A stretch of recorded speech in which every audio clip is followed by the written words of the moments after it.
Off the remote northwest coast of Australia, hundreds of kilometers from the nearest city, the Indian Ocean sits flat and empty under an open sky. There are no landmarks out here. No shipping lanes, no harbor lights, no coastline visible in any direction. Just water, heat, and the occasional industrial platform breaking the horizon. From the surface, this stretch of ocean tells you nothing.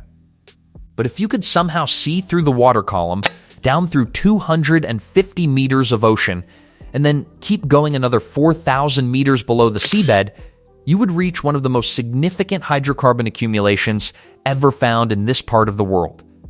Locked inside ancient rock formations in a basin that stretches across more than 200,000 square kilometers of seafloor, sit some of the largest offshore gas and condensate fields Australia has ever discovered.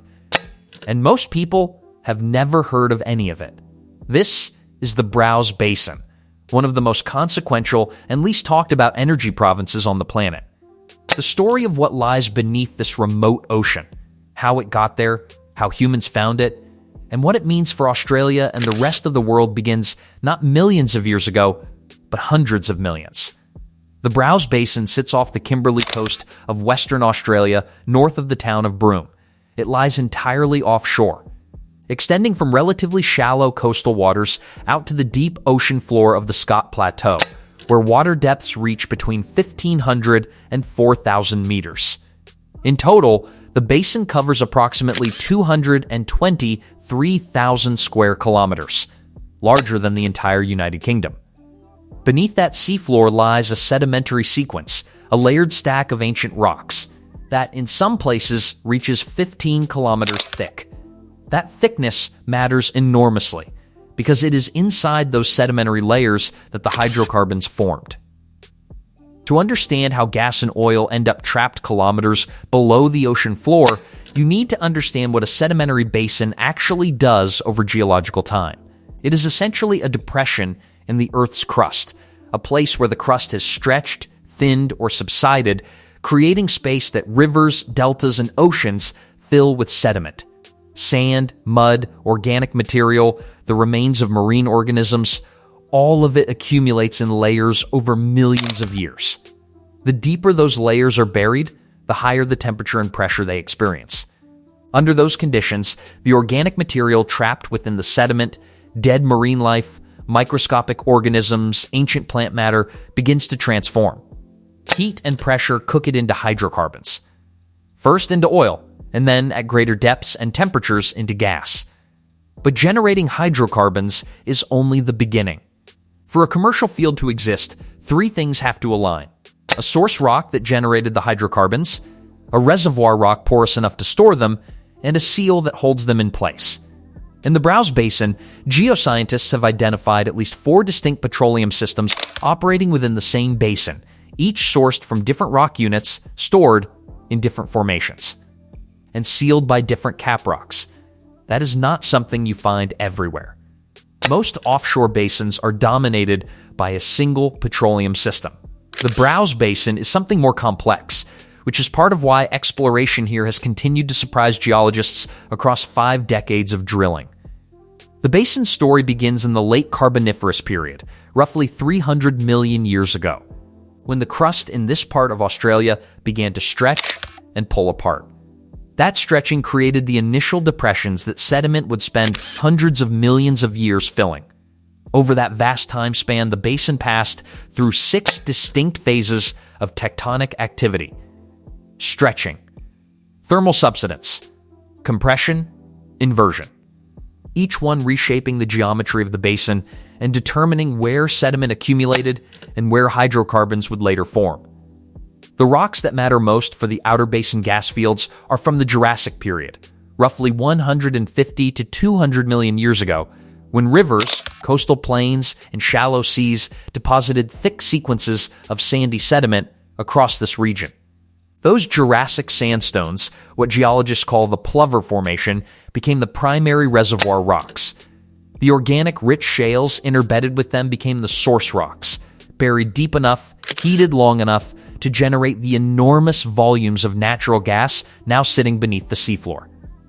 Exploration began here in 1967 with the first seismic surveys over the area. Seismic surveying involves sending sound waves into the earth and recording how they reflect off different rock layers, essentially taking an acoustic image of the subsurface. Those early surveys identified large structural features beneath the seafloor, the kind of anticlinal geometry that geologists associate with potential hydrocarbon traps.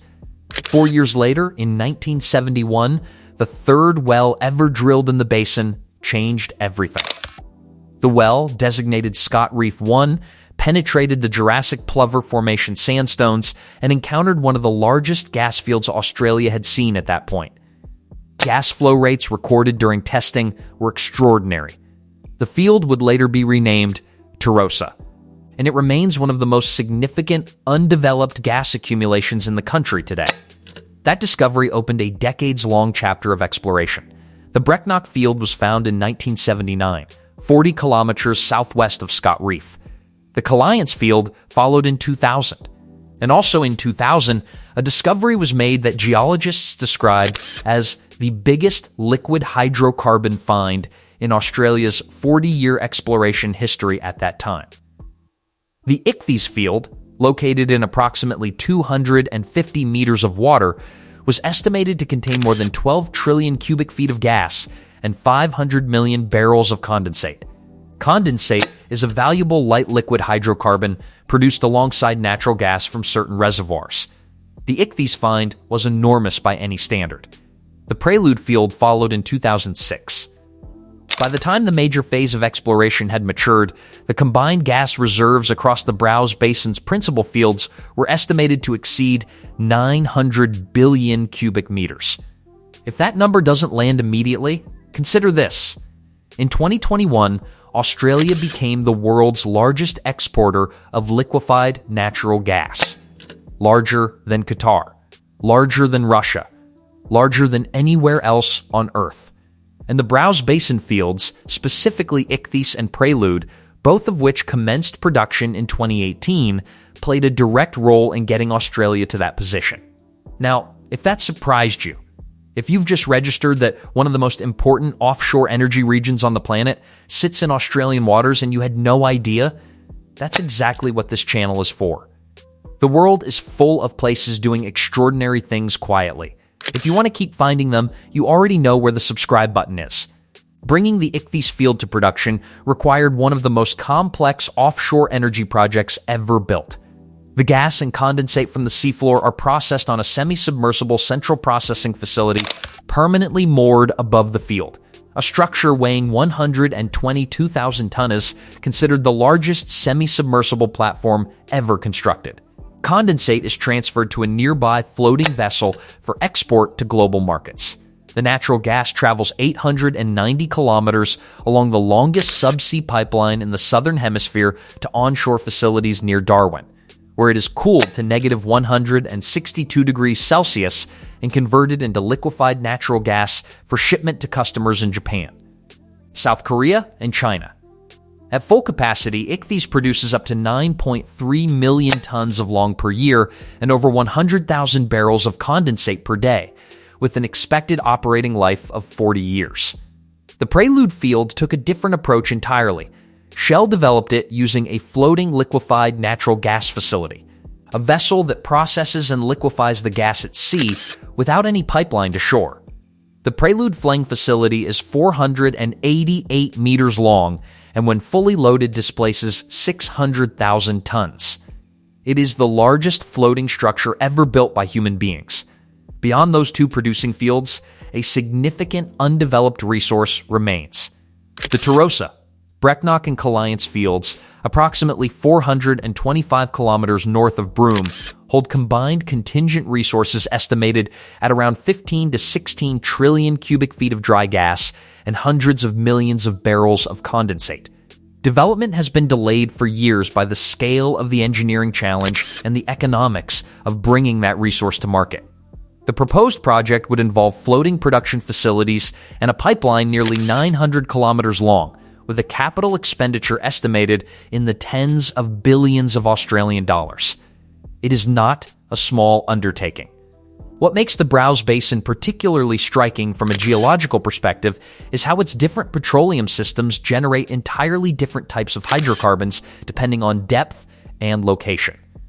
The outer basin fields are dominated by dry gas, sourced from deeply buried Jurassic organic matter.